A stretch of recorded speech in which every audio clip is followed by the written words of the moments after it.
여자의 일생이라는 말을 들으면 뭔가 좀 슬픈 느낌이 드는 그런 말이라고 할 수 있습니다. 그 이유는 여자들은 힘이 없기 때문에, 연약하기 때문에 자신의 인생을 스스로 결정하지 못하고 남자에게 의존해야 되기 때문에 그런 것으로 보입니다. 여자들은 어렸을 때 아버지에 의해서 인생이 결정되게 됩니다.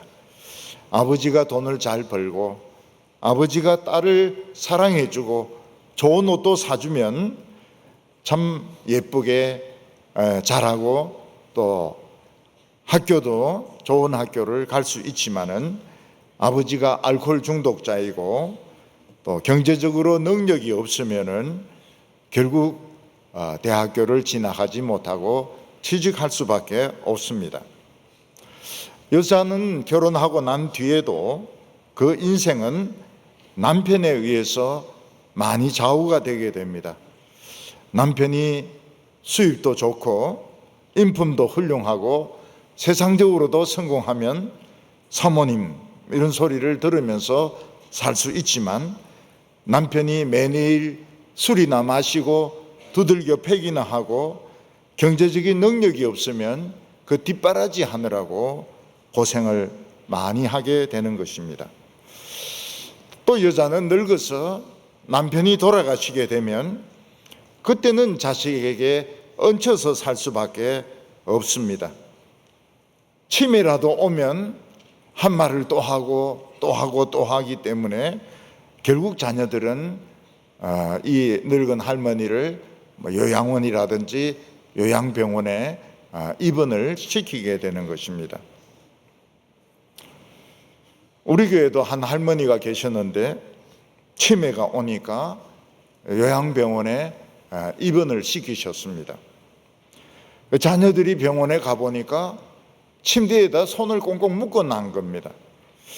그래서 왜 할머니를 이렇게 침대에 꽁꽁 묶어 놓느냐 이러니까 이 할머니가 정신이 없어서 일어나면 온데 돌아다니면서 묶어 놓은 걸 다 풀어버린다는 겁니다.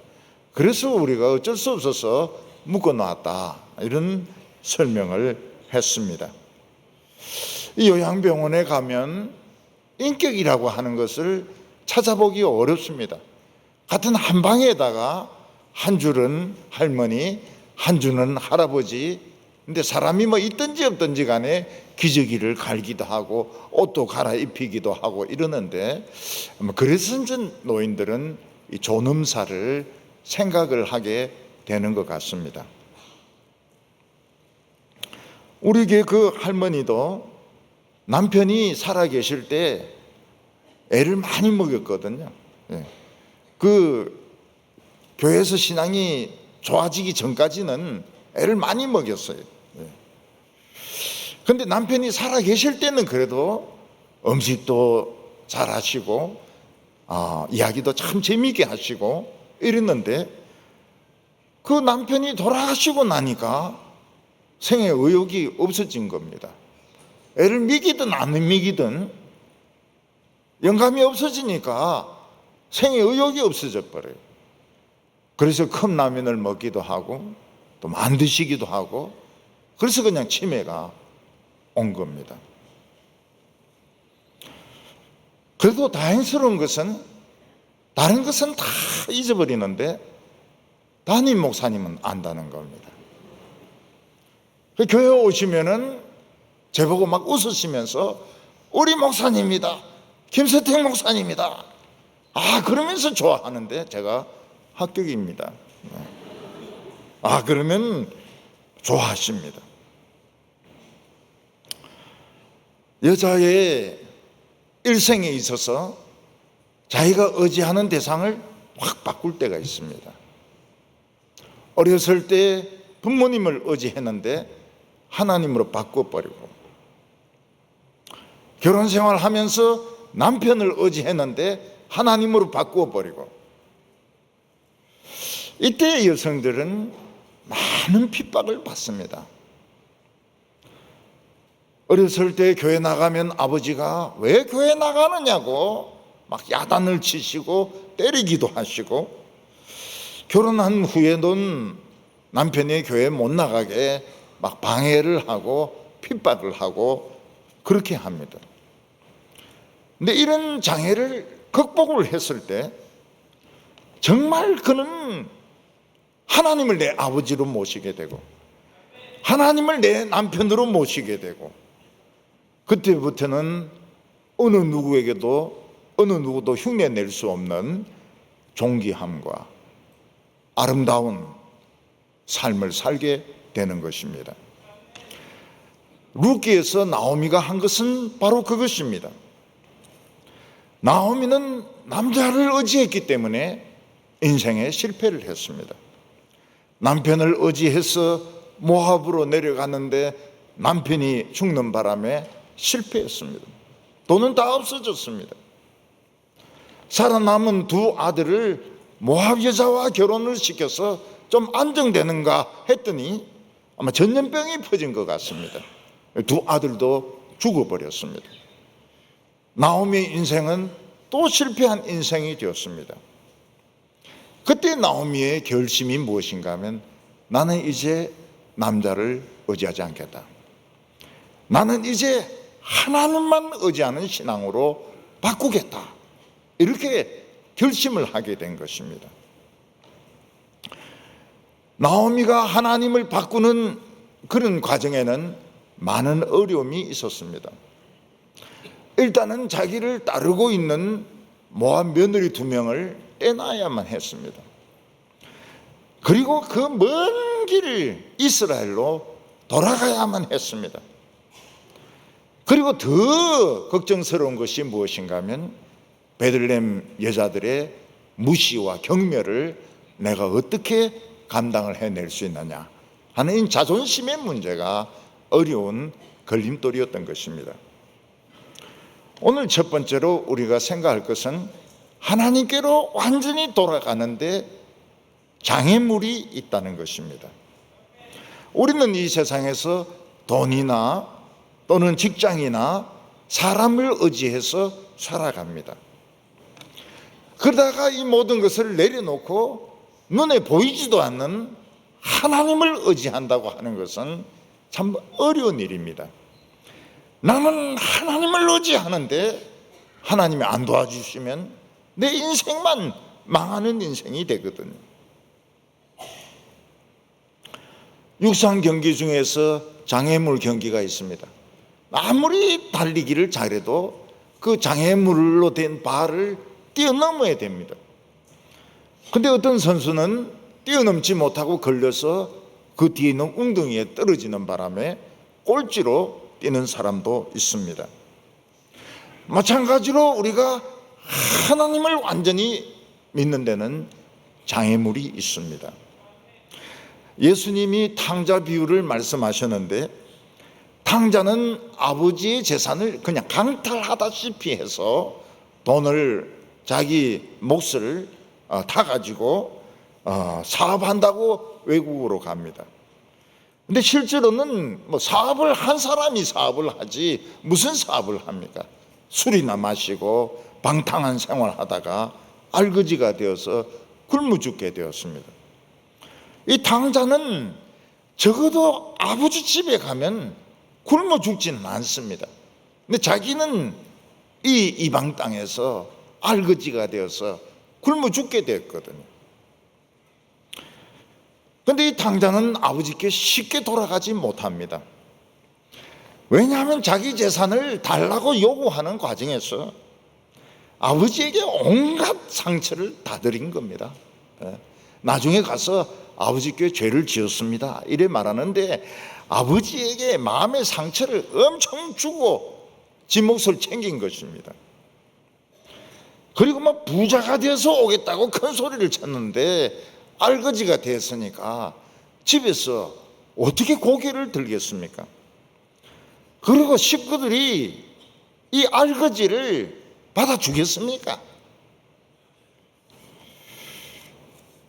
그런데 탕자는 결심을 했습니다. 나는 죽었다. 나는 망했을 때 난 죽었다. 난 자존심도 없다. 나는 아버지에게 종이 되겠다고 말씀드려야 되겠다. 저는 아들이 아닙니다. 아들은 죽었습니다. 저 그냥 모르는 사람 종으로 써주십시오. 그렇게 결심하고 자존심 버리고 아버지에게로 갔습니다. 근데 아버지는 놀랍게도 이 못된 아들을 기다리고 계신 거예요. 아버지는 아들을 환영을 하고 잔치까지 벌렸습니다. 큰아들이 이 못된 놈을 왜 받아줍니까? 아버지에게 우리 집에 얼마나 못된 짓을 했는데 이 놈을 왜 또 받아줍니까? 그랬더니 아버지가 뭐라고 말합니까? 이 아들은 죽었다가 살아난 아들이다. 전에 못된 놈은 죽었고 지금 새 아들을 우리가 얻었다. 옛날에 그 못됐던 그 놈은 우리 잃어버리고 우리 새 아들을 찾았다. 그러니까 기뻐하고 즐거워하는 것이 맞지 않느냐. 그렇게 아버지는 말씀하셨습니다. 요즘 사람들은, 남자들은 텔레비전에서 자연인 이런 프로그램 보여주는 것을 보고서 은퇴해서 시골로 돌아가서 이 복잡한 이 도시 생활 좀 벗어나서 조용한 생활을 살겠다. 그래서 시골에 가서 전원주택을 지어가지고 사는 분들이 많이 계십니다. 정부에서는 이렇게 귀농하는 분들을 위해서 교육을 시켜주기도 하고 또 그분의 처지에 맞는 그런 장소를 알선을 해주기도 합니다. 근데 막상 은퇴금을 가지고 가서 전원주택을 짓고 살아보면 어떻습니까? 거기 잘 적응해서 사는 사람도 있는가 하면 그냥 건물까지 포기해버리고 안 팔리니까 포기해버리고 그냥 도시로 다시 돌아가는 사람도 많습니다. 그 이유가 뭐냐 물어보면 편의시설이 없다는 거예요. 나이가 드니까 여기저기가 자꾸 아픈데 병원이 없어요. 병원이 없고 상당히 먼 좀 큰 도시에 가야 있는데 요즘 큰 도시에 있는 병원도 자꾸 없어진다는 거예요. 환자들이 줄어가지고 없어진다는 겁니다. 물건을 사야 되는데 백화점이 있습니까? 마트가 있습니까? 가게도 없다는 거예요. 그리고 약국도 없다는 겁니다. 옛날에는 약국은 있었는데 약국조차도 없다는 거예요. 편의시설이 너무 없다는 거예요. 잔디를 너무 넓게 깔아놓으면 망합니다. 잡초가 엄청 크기 때문에 이 잡초와의 전쟁에서 지는 거예요. 그래서 이 전원 생활의 경험이 있는 분들은 잔디를 조금 해놓고 전부 돌로 깔아버립니다. 왜냐하면 이 잡초가 얼마나 무섭다는 것을, 얼마나 근성이 있다는 걸 알기 때문에 조금만 이렇게 해놓지 뭣도 모르고 막 저 넓은 초원 위에 이 가사만 생각하고 막 쫙 잔디 깔았다가는 이 망하는 겁니다. 벌레가 무지무지하게 많아요.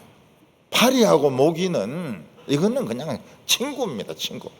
세상 듣도 보도 못했던 벌레들이 막 날라드는데 이 벌레 싫어하는 분들은 정말 고통스럽죠. 말할 대상도 없어요. 노인들하고 말하면 되지 않느냐. 다 일하러 가는데 누가하고 대화를 하면. 그리고 농촌은 굉장히 부지런해야 되거든요. 굉장히 부지런해야 돼요. 도시같이 텔레비 보고 자고 있으면 전부 욕을 합니다. 저 게으른 것들이 와가지고 농촌을 망치고 있다고. 그래서 그 지역 사람 또 이장하고 사이가 안 좋으면 어떻게 됩니까? 굉장히 불편하게 되고 어떤 못된 사람은 그 경운기라든지 트럭을 길에 비스듬히 세워가지고 차도 못 가게 이렇게 하는 겁니다. 견디질 못해요. 한 번은 제 아버지 고향에 지금은 돌아가셨지만 삼촌이 살아 계셨습니다. 그래서 이제 대구에 와서 삼촌인데 인사하러 가가지고 절을 하고 그렇게 하니까 삼촌이 막 너무 좋아가지고 여기 우리 친척이 있는데 보자 이러면서 막 강제로 막 끌고 가는 거예요. 그 친척은 본 적도 오래됩니다. 나이 차이도 얼마 안 나요. 나이 차이도 얼마 안 나요. 근데 이장입니다. 이장. 몇십 년 만에 보면 반가울 거 아닙니까? 그런 거 없어요. 이장은 그런 게 없어요. 임마, 너 뭐하러 왔어? 아, 내 목사인데. 임마, 니 뭐하러 왔어? 아, 이게 첫인사예요. 몇십 년 만에 만난 친척이 이장이라고 하는 첫인사가 목사에게 임마, 니 뭐하러 왔어? 그래서 제가 너 살러 온 거 아니야? 왜냐하면 인사하러 왔지. 삼촌인데 인사하러 왔지. 과일이라 사 먹어라 이러면서 돈 주니까 태도가 탁 부드러워지는 겁니다. 과일값 안 줬으면 터지고 올 뻔했어요. 거기서 우리 고향에서. 고향이고 뭐고 없어요. 요즘은 고향이고 나발이고 없어요. 그래서 참 나이가 들면은 노인들은 존엄사를 생각하는구나. 그리고 나이가 들어서 귀촌하고 전원주택 한다는 것이 생각보다 쉬운 게 아니다. 그런 것을 생각하게 되었습니다. 이 장애물을 극복을 해야 되는 거예요. 노인들이 안 아프면 괜찮죠. 돈 많고 그냥 거기서 그냥 살고 도시 왔다 갔다 하면 문제가 없어요. 전 재산을 털어가지고 전원주택 만들어 놓으면은 이제 아프면 갈 데가 없는 거예요. 이 장애를 극복을 해야 됩니다. 임마, 니 뭐하러 왔어? 목회하러 왔다. 죽어봐라. 이래 되는 거예요. 이게. 뭐 사촌, 뭐 친척이고 뭐고 없어요. 참네. 그거 보면서 우리나라 진짜 많이 달라졌구나 하는 생각을 했습니다. 모세도 할 수만 있으면 형제들을 만나고 싶었습니다. 형도 살아있고 누나도 살아있고. 근데 갈 수가 없습니다. 왜냐하면 옛날에 모세가 막 혈기가 넘쳤을 때 못된 놈 애굽 노예 감독 하나를 때려 죽여버렸거든요. 살인자인 거예요. 그러니까 40년을 미디안 광야에서 도망자 생활을 했는데도 그게 걸림돌이 되어가지고 고향에 못 돌아가는 겁니다. 그래서 하나님께서 모세에게 돌아가서 이스라엘 백성들에게 하나님 말씀 전하라 이러니까 나 못 갑니다. 나 못 갑니다. 옛날에 지은 죄가 있어서 못 갑니다. 그때 하나님께서 그럴 줄 알고 네 죄지인 걸 아는 놈들은 다 죽었다. 다 죽었다. 늙어서 죽든지 뭐 병 걸려서 죽든지 다 죽었으니까 안심하고 가라고. 모세는 자기가 사람을 죽였기 때문에 그냥 미디안 광야에 있다가 죽으려고 생각한 거예요. 거기서 인생을 끝내려고 생각한 거예요. 하나님은 다른 계획을 가지고 계셨습니다. 너 내만 믿어라. 너 딴 거 믿지 말고 내만 믿어라. 모세가 하나님 말씀 믿고 애굽으로 가면서 찬란한 새 인생이 시작되게 됩니다. 그때 모세의 나이가 80이었습니다. 이런 80의 큰 능력이 있고 찬란하고 영광스러운 새 인생을 살리라고는 누가 생각했겠습니까? 근데 모세는 하나님을 전적으로 의지했을 때 정말 찬란한 역사상 없는 그런 위대한 삶을 살았습니다. 이것은 우리에게도 마찬가지입니다. 남자든지 여자든지 젊었든지 늙었든지 우린 돈이나 직장이나 사람이나 의지하고 살아가고 있는데 전적으로 하나님을 의지하는 신앙으로 딱 바꾸었을 때 그 바꾸는 게 굉장히 힘들어요. 힘들어요. 자존심도 버려야 되고 미래에 대한 염려 걱정도 버려야 되고, 근데 그 장애를 뛰어넘는데 성공하면 어떻게 됩니까? 찬란하고 위대한 새 인생이, 뭐 늙었거나 젊었거나 남자거나 여자거나 새로운 인생이 시작되는 것입니다. 캐나다 국적을 가진 우리 한국 목사님은 북한의 노인들 돕고 어린이들 고아들 돕기 위해서 돈을 많이 갖다 줬습니다. 근데 그가 이제 선교사들에게 강의를 하면서 북한은 실제로는 독재 국가다 이렇게 비판하는 소리를 했는데, 그 강의가 좋다 해가지고 누가 유튜브에 올려놓은 거예요. 그 북한에 그 정보 담당하는 사람이 딱 들으니까 북한 체제를 막 욕하고 막 반대하고 이랬는데 또 북한의 상황도 많이 달라지고, 이놈은 그냥 두고 안 되겠다. 그래서 왔을 때 딱 잡아가지고 재판해가지고 평생 강제 노동형을 때린 겁니다. 그래서 추운 겨울에도 수용소에서 땅을 도끼로 막 꽃갱이로 막 팠습니다. 우리는 기도했습니다. 그 친구가 내 친구거든요. 그 목사 내 친구니까 기도 안 할 수 있습니까? 캐나다 그 교회도 기도했습니다. 엄청 기도했을 겁니다. 그 부인은 속이 새카맣게 타가지고 기도했습니다. 그런 기도는 까만 기도입니다. 속이 다 타가지고. 근데 석방돼서 돌아왔어요. 그 비슷한 시기에 풀려 나왔던 윈비어라는 미국 청년은 고문을 많이 당해가지고 며칠 만에 죽었습니다. 그때 하나님은 우리에게 굉장히 중요한 메시지를 우리에게 전해주셨습니다. 그게 뭔가 하면 북한이 아무리 핵무기를 가지고 있고 아무리 거기가 독재국가라 하더라도 기도는 못 이긴다는 겁니다. 기도에 졌어요. 기도에 져서 풀려 나온 겁니다. 캐나다의 압력을 져서 나온 게 아니고 기도에 져버린 거예요. 어떤 영국 사람은 나쁜 남편입니다.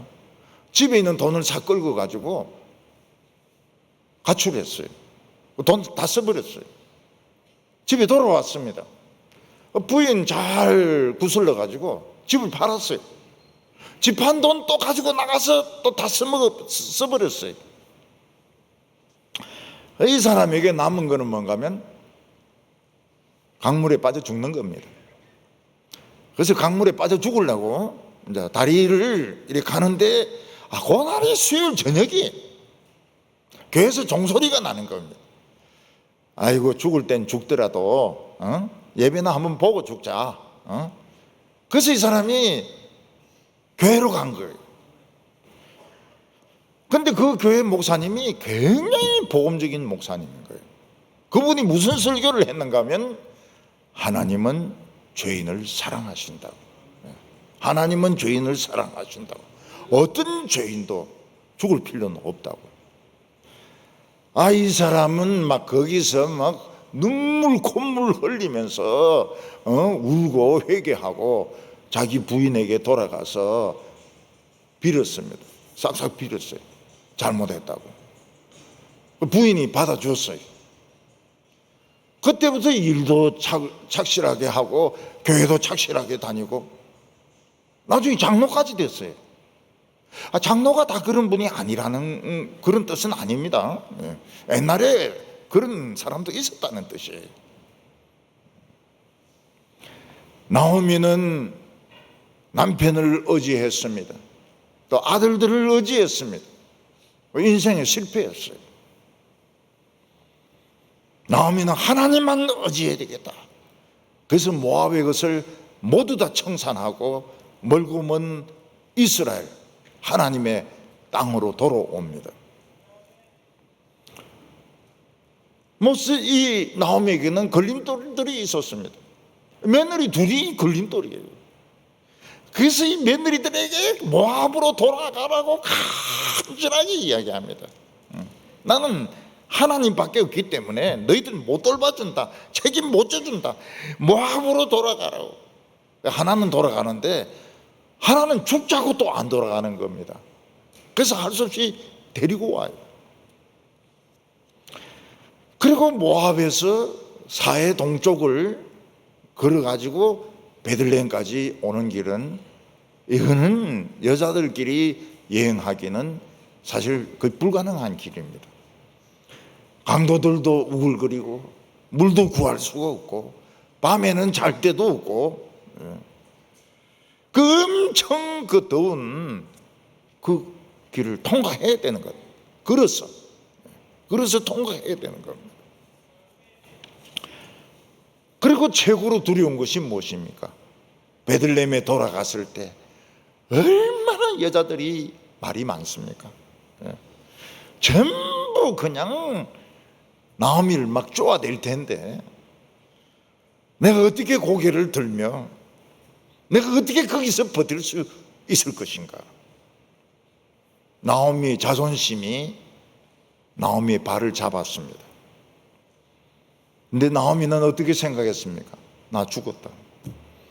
나 나오미 죽었다. 나 자존심 없다. 난 무조건 가야 된다. 그래서 이 자존심 버리고 자기는 죽었다고 생각하고 그 베들레헴으로 돌아가는 것입니다.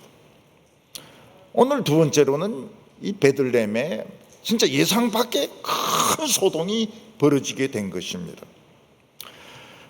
우선 성경은 나오미가 모압을 떠나서 베들레헴까지 갈 때까지 어떤 일이 있었는지 일체 말을 안 하고 있습니다.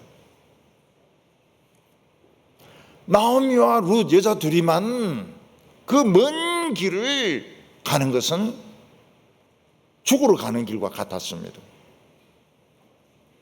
가다가 지쳐서 쓰러질 수도 있고, 물을 구하지 못해서 목이 말라 죽을 수도 있고, 또 외딴 곳에서 강도나 도둑을 만나가지고 그나마 가지고 있던 옷이나 물건 다 뺏길 수도 있습니다. 근데 성경은 일체 말을 안 해요. 그 이유가 뭘까요? 한마디로 요약이 되기 때문입니다. 그 한마디는 뭔가 하면 하나님의 은혜입니다. 하나님의 은혜가 지켜주셔서 무사히 온 겁니다.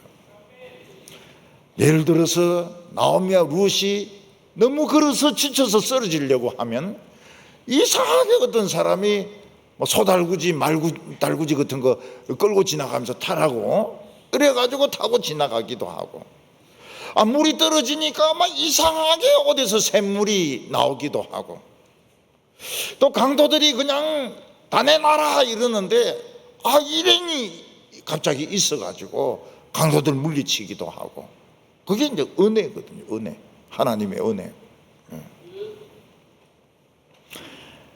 나오미와 룻이 베들레헴까지 무사하게 온 것은 하나님의 은혜입니다. 이게 굉장히 중요합니다. 왜냐하면 오늘까지 지켜주셨다면 미래도 지켜주십니다. 오늘 우리가 살아오는데 크고 작은 어려움이 있었다 하더라도 지금 우리가 무사히 여기까지 와서 살고 있다면 앞으로도 하나님은 우리의 삶을 인도해 주십니다. 은혜로 지켜주십니다. 오늘까지 왔다면 미래도 가는 겁니다. 이게 중요해요. 나오미와 그 며느리가 먼지를 뒤집어 쓰고 전부 짝대기 하나씩 잡고 망태기 메고 베들레헴에 나타났을 때 베들레헴 사람들은 몰라봤습니다.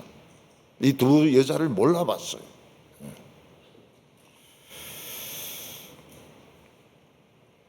근데 원래 시골 사람들이 남의 일에 관심이 많아요. 안 보는 것처럼 하면서도 다 보고 있습니다. 말 안 하는 것처럼 하지만 다 이야기하고 있어요. 그래서 이 시골 동네는 소문이 굉장히 빠릅니다. 일거수일투족을 다 보고 있어요. 그 어떤 여자가 이렇게 가만히 보니까 늙은 과부, 젊은 과부 둘이서 오는데 어디서 본 얼굴 같아. 나오미 같아. 나오미인 것 같다. 한 여자가 나오미인 것 같아. 그게 막 돌기 시작한 온 베들레헴에 나오미가 왔다, 나오미가 왔다, 알거지가 돼서 왔다, 막 돌기 시작하는 겁니다. 그래서 베들레헴 모든 사람들은 나오미가 알거지가 돼서 온 것을 다 알아버렸어요. 시골에 가보면 압니다. 다 압니다. 다 알아요. 19절에 이에 그 두 사람이 베들레헴까지 갔더라. 베들레헴에 이를 때에 온 성읍이 그들로 말미암아 떠들며 이르기를 이가 나오미냐 하는지라. 나오미와 룻이 베들레헴에 들어갔을 때 베들레헴 여자들은 막 순식간에 그냥 소문이 퍼지면서 나오미가 맞는 것 같다. 나오미가 이 알거지가 돼서 온 것 같다. 소문이 쫙 퍼진 겁니다. 아마 옛날에 나오미가 잘 살았을 때 나오미를 시기하던 여자들이 틀림없이 있었을 겁니다. 그런 사람들은 얼마나 고소하게 생각을 했겠습니까? 여러분, 교회도 이 시기가 있어요. 누가 좀 더 잘 살고, 누가 좀 더 관심을 받고, 누가 좀 더 예쁘고, 그러면은 말은 안 해도 이 시기란 게 이게 교회에 있다고. 무서운 겁니다. 무서운 거. 자문에는 시기는 뼈를 녹이니라 이렇게 되어 있는데, 뼈 녹아도 좋다 이런 사람들이 있어요. 시기심이. 진짜 나오미인가 아닌가 물어봅니다. 진짜 나오미 맞느냐? 나오미 맞다 그래요. 나오미 맞다. 그러니까 막 온 성읍이 버글버글 끓습니다. 나오미가 맞단다. 나오미가 왔다. 알거지가 돼서 왔다.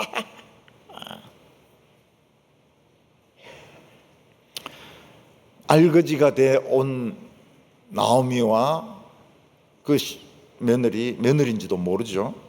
환영하지 않습니다. 사람들은 거지가 오면 환영하지 않습니다. 거지가 오면은 짐으로 생각합니다. 짐으로 생각해요. 그래서 형제들도 누가 망해서 이래 오면 별로 안 좋아해. 돈 달라 할 거 싶어가지고. 나오미에게는 자존심이 있었습니다. 남편도 잃어버리고 아이들도 잃어버렸지만은 옛날부터 가지고 있던 신앙심에 자존심이 있는 겁니다.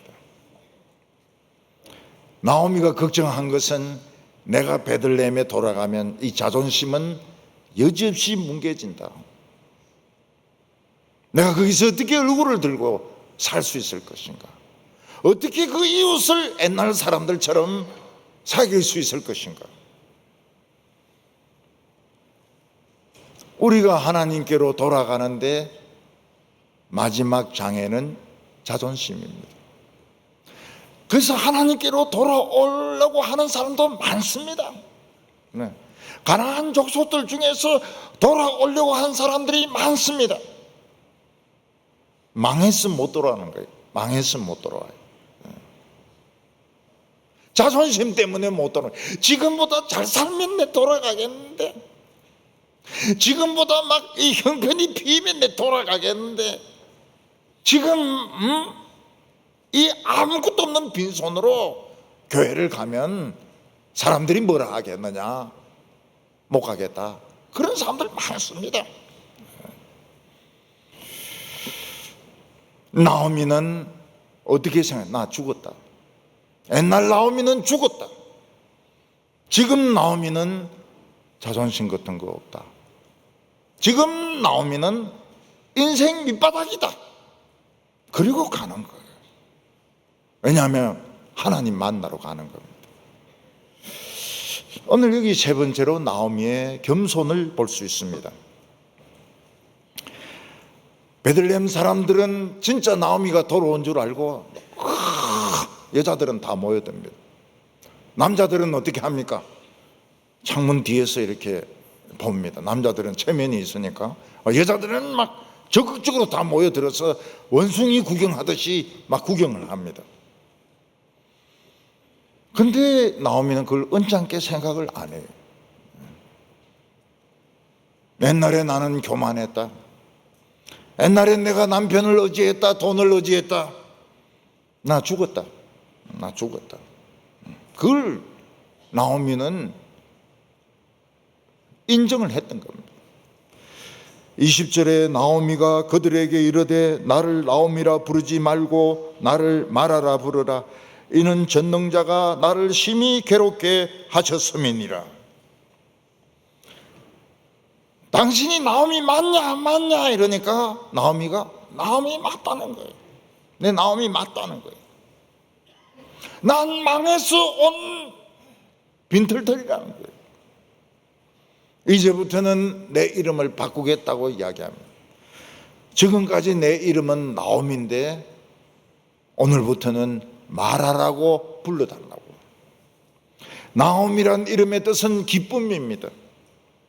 마라라는 말은 고통스럽다, 쓰다, 괴롭다 그런 뜻입니다. 전능하신 하나님께서 모압 땅까지 오셔서 나를 너무너무 고통스럽게 만들으셨기 때문에 이제 나는 나오미는 죽었다는 거예요. 이제는 고통 덩어리가 태어났다고 말하고 있습니다. 나오미의 삶은 다른 사람들이 보기에 살이 골마가지고 막 고름이 막 흐르는 그런 인생처럼 보였습니다. 사람들은 이런 사람을 좋아하지 않습니다. 전부 다 멀리합니다. 혹시라도 돈을 좀 달라 할까, 혹시라도 먹을 것 좀 달라 할까 싶어서 사람들은 좋아하지 않습니다. 근데 나오미는 뭐라고 말합니까? 난 나오미가 맞다. 그러나 옛날 나오미는 죽었다. 나는 마라다. 고통 그 자체다. 그리고 이 여자는 내 며느리다. 그래 떼놓으려고 해도 죽자 사자 따라오니까 내가 어쩔 수 없어서 데리고 왔다고 시인을 합니다. 하나님의 백성들은 자신의 현실을 인정하는 것이 참 중요합니다. 왜냐하면 하나님의 백성들은 이 말씀만 들으면은 공중에 붕 뜨기 싫습니다. 나는 공주다. 나는 하나님의 아들이다. 그 현실을 인정을 안 하는 거예요. 현실은 지금 삼수생이고, 현실은 지금 노숙자는 아니라도 그 무료 배식을 먹고 말이죠. 현실은 지금 수입이 하나도 없는데 교회에서 막 찬송만 부르고 기도만 하고 말씀만 듣고 이러면은 그냥 막 굉장히 높은 줄로 생각합니다. 그래서 이 갭이 참 문제예요. 그거는 있어야 됩니다. 높은 자존감은 있어야 되지만 현실은 현실로 인정해야 됩니다. 현실을 현실로 인정하지 않으면 다른 사람이 받아들이질 못해요. 그리고 하나님이 일을 안 하십니다. 하나님이 아무것도 일을 안 하세요. 예를 들어서 회사에 다니는 사람이 주일 은혜 받고 전도만 합니다. 일은 안 하고 막 전도만 합니다. 그럼 잘릴 때 몇 번으로 잘리겠습니까? 0번으로 잘립니다. 0번. 0번으로 잘려요. 나르시시즘. 그러니까 하나님의 백성이 가지기 굉장히 빠지기 쉬운 함정이 뭔가 하면 이 자기 자신에 대한 어떤 우월감, 최면, 나르시시즘, 자기를 자기보다 너무 월등하게 보는 거예요. 그럼 남들이 보기에 저 사람 학생인데 교수같이 막 행동하고, 교수인데 막 총장인 것처럼 막 이야기하고, 저 장로인데 지가 목사인 줄 알고 있고, 목사를 막 가르치고 있고 훈계를 하고 있고,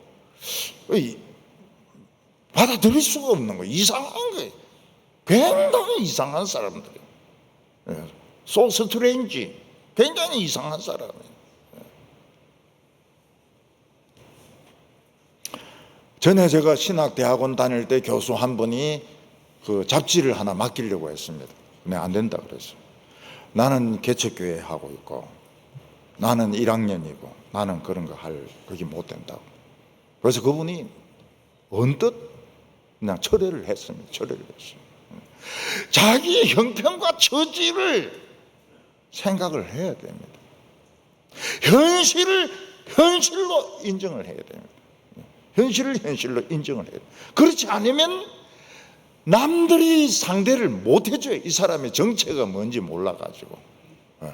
이 사람이 정체가 뭔지 몰라요. 학생인데 막 교수같이 행동하면 교수인지 학생인지 구별이 안 되는 겁니다. 학부모인지 깡패인지 구별이 안 되면은 상대를 못 해요. 선생들이 얼마나 많이 죽었습니까? 그 얄궂은 법을 만들어가지고 앞으로 얼마나 많이 죽이려고 하는지 모르겠어요. 그 책임져야 돼. 책임져야 돼. 죽은 사람 책임져야 돼. 근데 내 보니까 어느 교육 가면 바꿀 의사가 없다 그러더라고요. 뭐 의사가 있든지 없든지 책임져야 돼. 아니 아무것도 아닌데 자기가 막 대통령이나 되는 것처럼 막 발언을 하고 이 전부 자기 도치입니다. 자기 도치. 자기 도치고 남들도 이 사람은 뭐 하는 사람인가? 상식적으로 이해가 안 되는 거예요. 하나님도 이해가 안 돼요. 근데 우리 형편과 처지, 내 형편과 처지를 솔직하게 인정하면 진행이 됩니다. 치료가 되기 시작해요. 치료가 되기 시작하고 길이 열리기 시작하고. 그래서 이 교회의 목사는 절대로 자기 도취에 빠지지 못하더라고요. 어린 학생들, 초등학생들, 중고등학생들 막 목사 되라, 막 선교사 되라, 자꾸 이렇게 바람 안 넣는 게 좋아요. 바람을 넣지 않는 게 좋아요.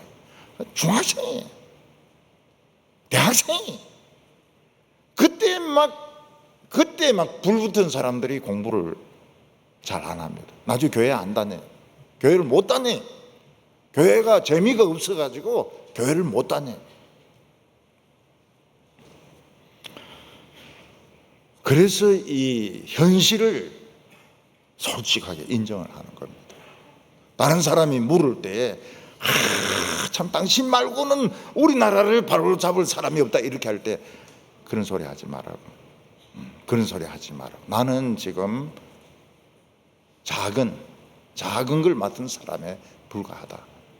그런 소리 하지 말라고.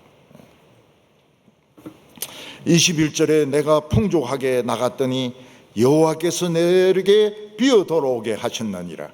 여호와께서 나를 징벌하셨고 전능자가 나를 괴롭게 하였거늘 너희가 어찌하여 나를 나옴이라 부르느냐 하니라. 나오미는 10년 전에 베들레헴에서 집을 팔고 밭을 팔고 가재도구를 팔아가지고 돈을 제법 가지고 베들레헴을 떠났습니다. 베들레헴 사람들은 다 부러워했을 겁니다. 우리도 저러고 싶은데. 근데 10년이 지나고 나서 보니까 남편은 일찍 죽어버리고 돈은 다 없어져 버리고 아들들도 죽어버리고 모르는 여자 하나 젊은 여자 데리고 왔는데 며느리라, 모함 여자 며느리라는 겁니다. 나오미는 뭐라고 말합니까? 여호와께서 나를 징벌하셨다. 내가 하나님으로부터 멀어지니까 여호와께서 나를 사랑하셔서 나를 징벌하셨다는 겁니다. 샤다이가 엄청나게 전능자가 엄청나게 나를 괴롭게 하셨다. 그러니까 나오미가 얼마나 마음고생을 많이 했는지 알 수가 있습니다. 그래서 나는 나오미란 이름이 맞지 않다는 거예요. 나는 마라라는 말, 고통 그 자체, 생고생, 덩어리, 이게 내 이름으로 맞다고 이야기를 합니다. 그냥 인정을 하는 거예요. 어떻게 너 혼자 하냐? 남편 아들들 다 죽었다. 저 여자 누구냐? 모함 여자 며느리다. 그 재산 어떻게 됐느냐? 그냥 갑으로 들고 막 이래가 다 없어져 버렸다. 나는 고통 그 자체라고. 옛날 나오면은 죽었고 고통이 태어났다는 겁니다. 근데 하나님을 뭐라고 부르는가 하면 샤다이라고 부릅니다. 샤다이는 전능자입니다. 전능자는 어느 곳에 가서 사람들이 숨어서 하는 일도 다 압니다. 그들을 심판하시고 징계하시는 분이십니다.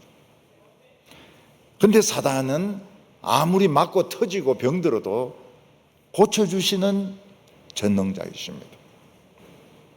나오미는 내가 모압 땅에 가서 실컷 두들겨 맞았지만은 샤다이에게 치료받으러 왔다고 생각하고 있습니다.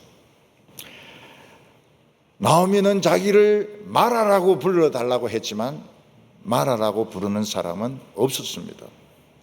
왜냐하면 나오미에게는 그를 우습게 여길 수 없는 솔직함, 존귀함, 우아함이 있었거든요. 자기들보다도 하나님에게 실컷 두들겨 맞고 왔다는 여자가 존귀한 거예요. 굉장히 고상한 거예요. 당당한 거예요.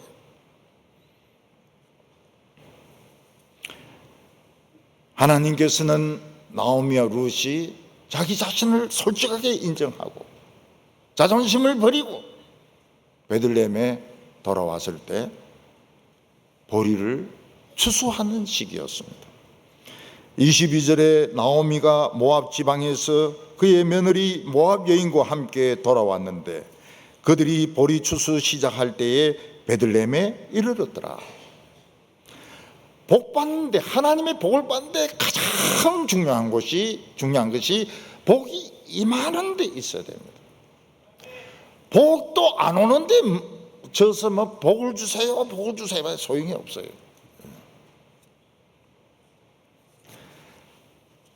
사람이 부흥을 체험하려면 부흥이 막 일어나는 곳에 현장에 있어야 됩니다. 다 식어버린 교회에서 아무리 부흥을 달라고 기도해도 일어나긴 일어날 겁니다. 한 30-40년 뒤에 30-40년 뒤에는 부흥이 일어날 줄 몰라요.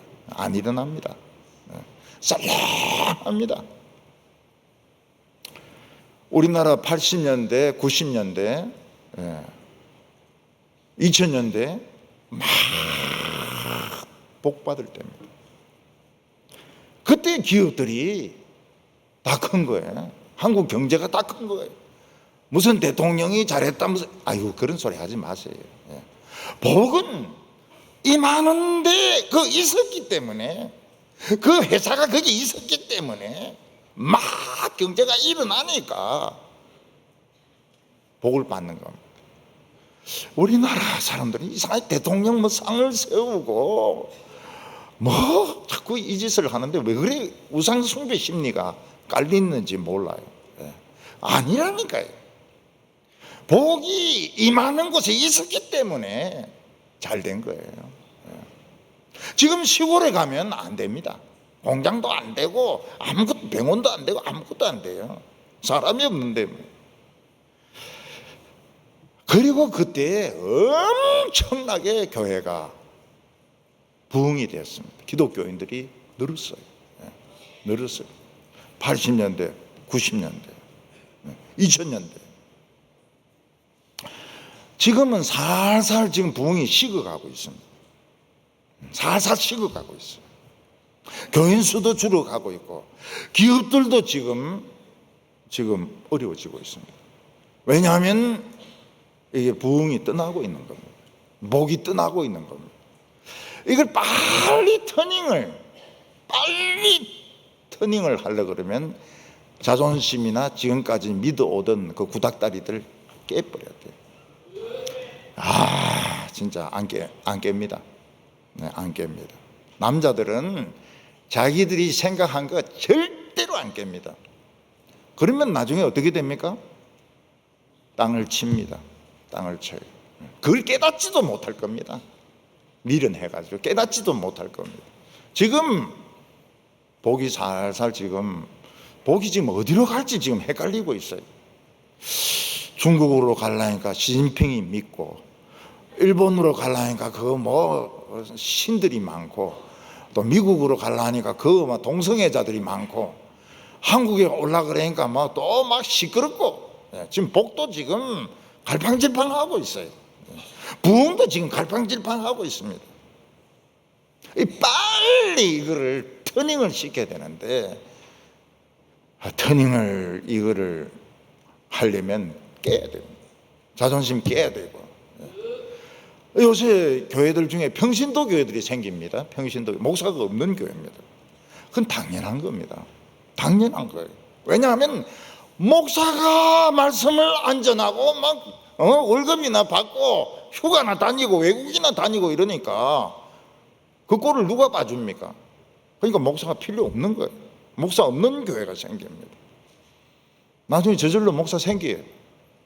왜냐하면 그 설교하던 사람이 목사가 됩니다. 그래 되게 돼 있어요. 우리가 하나님만 의지하는 신앙으로 돌아갈 수만 있다면 찬란한 새 인생이 시작됩니다. 나이 80이라도 80, 75세, 75세, 80, 새 인생이 시작됩니다. 모세와 같이 멋진 인생이 시작될 수 있습니다. 그러려면 장애가 되는 자존심 깨야 되고, 지금까지 믿던 그 고집을, 쇠몽둥이 같은 고집을 잘라버려야 돼요. 그러면 찬란한 새 인생이 시작됩니다. 그렇게 못하면 별 볼 일 없죠. 별 볼 일 없는 마라 같은, 남인데 쓴 소리나 하고, 남인데 참 고통이나 주고 아무 쓸모없는 인생으로 끝나게 되는 겁니다. 사람들은 자기의 스타일을 잘 안 바꾸려고 해요. 근데 지금은 바꾸라는 메시지가 굉장히 많습니다. 막 산사태가 일어나고, 지진이 일어나고, 막 그 바다 해면 온도가 올라가가지고 태풍이 치는데 차가 날아갑니다. 차가 날아가요. 빨리 체인지해라. 네가 잘났으면 얼마나 잘났냐. 빨리 체인지해라. 이거에 놓치면 망합니다. 나라도 망하고 기업도 망하고 개인도 망합니다. 우리 성도님들은 지금 장애물 경기를 하고 있습니다. 장애물을 뛰어넘으시기 바랍니다. 끝까지 달려가서 옛날에 나는 죽었고 이제 새 사람으로 태어났다, 하나님이 새 인생을 주신다 하는 것을 믿으시고 끝까지 달리시기를 바랍니다. 기도드리겠습니다. 자비로우신 하나님 아버지, 우리를 사랑하셔서 결코 포기하지 아니하시고 먼 외국까지, 모압 땅까지, 시골 구석까지 가셔서 때리시고 훈계하시는 하나님 아버지, 오늘 우리 형편을 보면 정말 결단을 내릴 때가 되었습니다. 하나님 아버지, 우리가 나오미가 될 수 있도록, 기쁨이 될 수 있도록, 말하라고 해서 참 주위에 있는 사람들에게 고통만 주지 않도록 하나님 저희들에게 참 은혜를 내려 주시옵소서. 하나님을 신뢰하게 하여 주시옵소서. 멸망해 가는 세상을 의지하지 말게 하여 주시옵소서. 예수님의 이름으로 기도하옵나이다.